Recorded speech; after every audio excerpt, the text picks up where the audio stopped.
بسم الله والصلاة والسلام على رسول الله. ازيكم يا جماعة، عاملين ايه؟ معانا من مطبخ اسهل الوصفات طريقة عمل مخلل بتنجان. طبعا احنا هتقولوا لي مش هناكل في رمضان الا مخلل بس.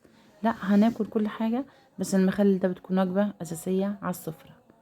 فهنعمل معاكم طريقة عمل مخلل بتنجان. هو انا نزلت السوق لقيت البتنجان ده شكله كده بلدي مشاير، فعجبني جبته عشان اعمله لكم على القناة، وهنشوف هنعمله مع بعض ازاي.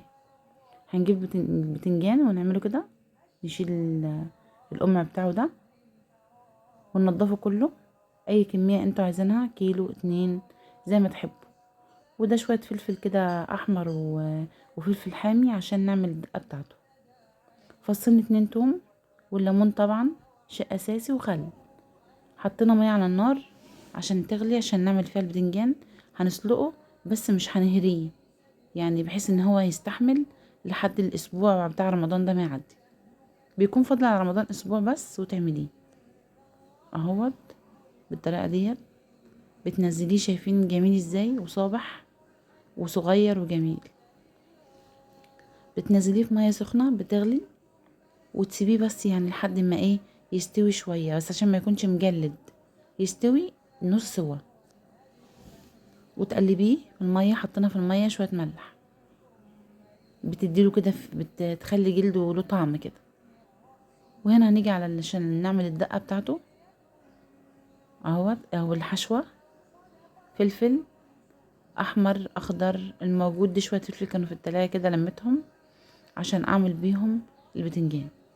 وفرمته كده على الكبه. حطيت ليمون، بس لسه هحط الليمون هعصره على الدقه. بس دي حطيت عليها فلفل اخضر وفلفل احمر وخل وملح، وهحط عليها الليمون. وهتشوفوا هنظبطها ازاي. بس هحط فيها شويه حبه البركه، طبعا دول بيعملوا بياخدوا البتنجان في حته تانية خالص وبيخلوا طعمه جميل جدا. اهو حطيت الملح وحطيت الخل. هنا بعصر الليمون وبسيب القشر بتاعه، بيدي طعم جميل برضو. اهو بعصر بالطريقه ديت وبقلبها. وهنحط شويه حبه البركه، طبعا ديت بتخلي تحفه بجد. جربوها وهتعجبكم خالص بالطريقه دي. اهو.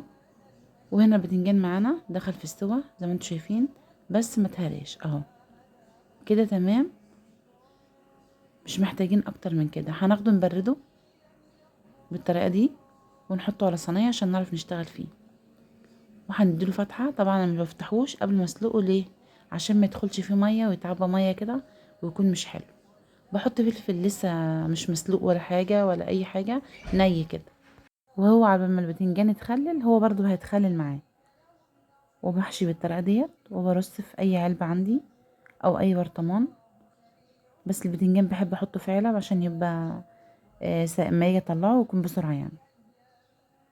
اهو بتبتدي ان انتي تحشي كده الدقه الجميله دي او الخلطه اللي عملناها. فلفل اخضر واحمر، ليمون، حبه البركه وملح وخل طبعا. وبفضل احشي كده لحد ما اكمل الكميه كلها. عمل معايا دول 3 كيلو، عملوا معايا العلبتين دول بالطريقه ديت. وبحط شويه فلفل كده، ما تخافوش هو هيتخلل مع البتنجان عادي، لان احنا هننزل عليه ميه بتاعت محلول، برضو محلول مخلل. بص شكله لذيذ ويعني بيحكي عن نفسه. ده اول حاجه هتتاكل طبعا وهتخلص، لانه بيكون طعمه جميل جدا وحبه البركه بتخليه مختلف خالص يعني. اهو ببتدي ان انا احط قشر الليمون برضو معاه، وبحط الدقه وكل حاجه موجوده، ما برميش اي حاجه. هو بيتخلل مع بعضه وبيكون جميل. حتى قشر الليمون لو مش هيتخلل بس هيديله طعم كويس، وبعد كده بنتخلص منه، مش لازم منه يعني. اهو بركنه بالطريقه ديت. وبعد كده هعمل له المحلول بتاعه. فاضل معايا شويه دقه مش هرميهم، هكمل عليهم ميه. وهبتدي ان انا اظبط الميه معاكم اهوت بالطريقه دي. هنقلبها ونحط لها الملح.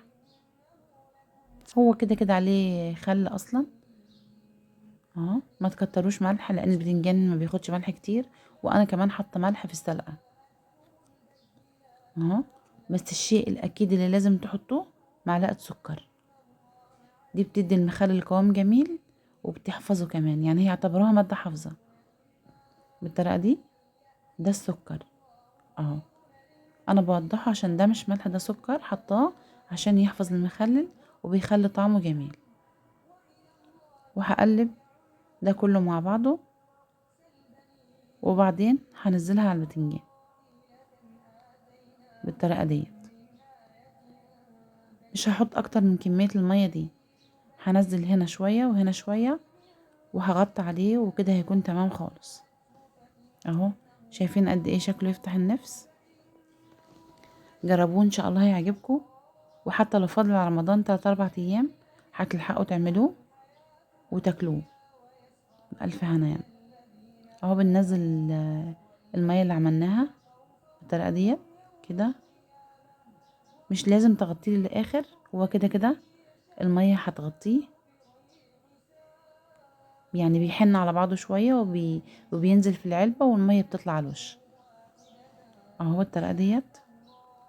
طبعا غطوه عادي لان كده كده هتسيبوه يومين بره وبعد كده تدخلوه التلاجة، يعني هو هيفضل يومين مثلا على الرخامة، وبعد كده لما يخش في السوا هتدخلوه التلاجة، عشان ده غير اي مخلل البتنجان ما بيستحملش يغيب بره كتير، بره التلاجة كتير.